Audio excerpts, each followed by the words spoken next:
Hi hello నమస్తే welcome to Telugu ప్రభ. నేను మీ journalist Shivajyothi.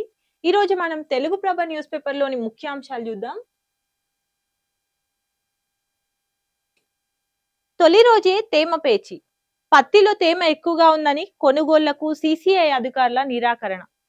ధాన్యం సేకరణకు ఆటంకం కలగొద్దు, పంట దెబ్బతినకుండా టర్ఫాలిన్ కవర్లు వాడాలి అంటూ 45 రోజుల పాటు అధికారులు సమిష్టిగా పనిచేయాలి అంటూ ఇప్పటి వరకు 4428 కొనుగోలు కేంద్రాలు ప్రారంభించామని ఆ, మంత్రి ఉత్తమ్ కుమార్ రెడ్డి తెలిపినట్లు తెలుస్తుంది. రైతుల నుంచి 1,80,452 మెట్రిక్ టన్నులు సేకరించామని, 431 కోట్ల చెల్లింపులపై సృష్టి సారించాలని మంత్రి ఉత్తమ్ కుమార్ రెడ్డి తెలిపారు. కాంటాల వద్దే ఆందోళన చేపట్టిన రైతులు మధ్యాహ్నం వరకు కొనుగోలు ప్రక్రియ బంద్. ఎక్కడికక్కడ నిలిచిపోయిన వాహనాలు, వ్యాపారులతో కలెక్టర్ ఎమ్మెల్యే శంకర్ చర్యలు చేపట్టారు. గంపగుత్త పద్ధతిలో క్వింటాకు 6,950 చెల్లింపులు అంగీకరించిన రైతులు ఆందోళన విరమణ. తేమ పేరిట ఇబ్బంది పెడితే ఊరుకోమంటూ, రైతులకు నష్టం కలిగిస్తే కఠిన చర్యలు తప్పవని, మార్కెట్ కు తెచ్చిన ప్రతి బస్తా కొంటాం, ఆందోళన వద్దు, పత్తిని ఎండబెట్టి తీసుకురండి అంటూ అటవీ పర్యావరణ శాఖల మంత్రి కొండా సురేఖ తెలిపారు. వరంగల్లో పత్తి కొనుగోలు కేంద్రాలు కూడా ప్రారంభించినట్టు తెలుస్తుంది. తేమ 12% మించితే మద్దతు ధర దక్కదు, వ్యవసాయ శాఖ మంత్రి తుమ్మల నాగేశ్వరరావు తెలిపారు. రైతులపై కాంగ్రెస్ నిర్లక్ష్యం, ధాన్యాన్ని వెంటనే కొనుగోలు చేయాలి, బీజేపీ రాష్ట్ర అధ్యక్షుడు రామచంద్రరావు తెలిపారు.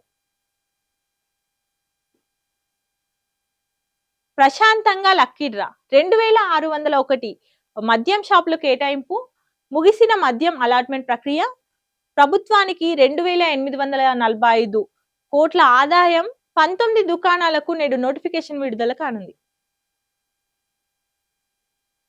మహిళా అధికారులపై వేధింపుల అంటూ సీఎం వెంటనే విచారణ జరిపించాలి, ఓ వర్గం ఓట్ల కోసమే శాంతి భద్రతల తాకట్టు పెట్టారు అంటూ హోంశాఖ సహాయ మంత్రి బండి సంజయ్ తెలిపారు.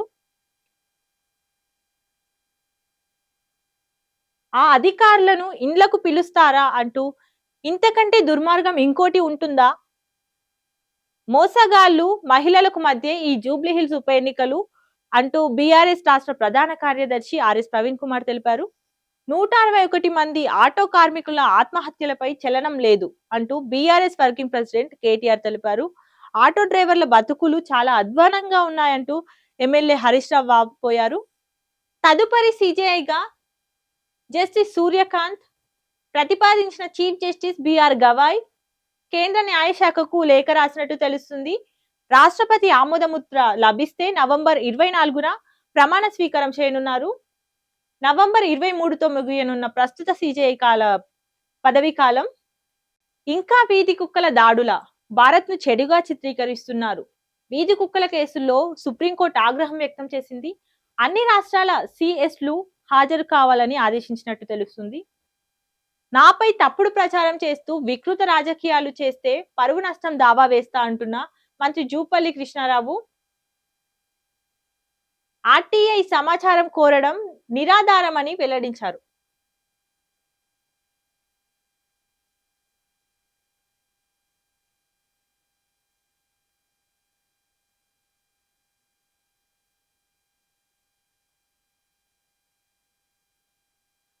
పన్నెండు రాష్ట్రాలు యూటీలలో ఎస్ఐఆర్ రెండో దశ సవరణపై ఈసీ ప్రకటన.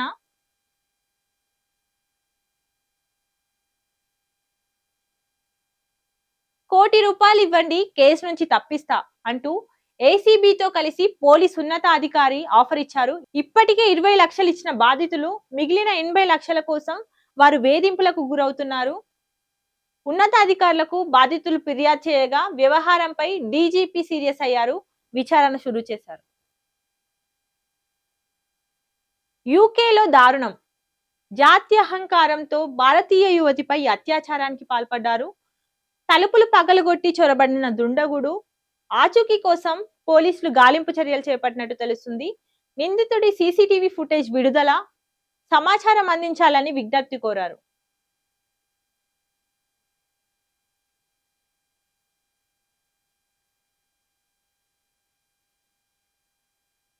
తీరం వైపు మోంతా తుఫాను, మీటరు ఎత్తున ఎగిసిపడుతున్న కెరటాలు. యానాంలో అప్రమత్తమైన అధికారులు, 100 రైళ్ల రద్దు, పలు విమాన సర్వీసులు కూడా. డంకీ రూట్ ద్వారా అమెరికా ప్రయాణం, 54 మంది భారతీయులు వెనక్కి కుటుంబీకులకు అప్పగించామని పోలీసులు వెల్లడించారు. అక్రమ మార్గంలో విదేశాలకు వెళ్లొద్దని సూచించినట్టు తెలుస్తుంది.